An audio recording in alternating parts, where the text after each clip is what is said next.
prophet? What is the mantle of a prophet? What is the role of a prophet?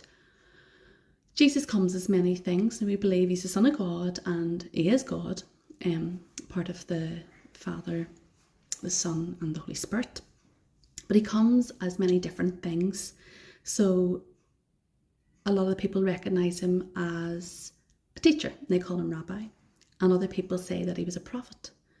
And other people even, claims that he is these things as well. Other things like the physician, a servant who washes his disciples' feet. He claims he's the Son of God. He claims he's a lot of things. And I started to think about this, and I was like, well, no wonder people get confused, I suppose. But then I started reading this book, and I do not know why it ended up in my home.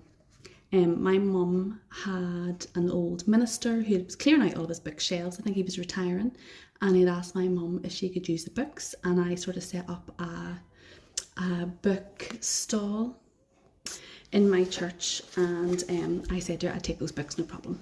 So I had a wee look through them and give the majority of them into the church, but I must have lifted this one out of it and it ends up on my bookshelf. I don't have a lot there, to be fair. I think God was talking to me a lot about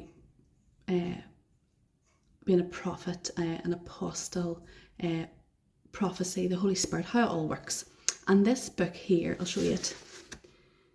There's a £3 sign on it. Must have been sold for less because it was originally £8.99, and it's back in 2001. It's been published, and it's called The Restoration of the Apostles and the Prophets and How It Will Revolutionise Ministry in the 21st Century. There's it's like an edited book, so there's like different chapters, and different pastors and ministers and prophets and teachers have put their submission in. And Peter Wagner, which was a name that I was familiar with, I'd heard that before, but this book is actually written by Hector Torres, and I think he's a Hispanic pastor. He seems to have a lot of fingers in many pies, as in like the Christian networking and stuff like that there. So I started to read this, and dead easy read, and it started talking about the prophet.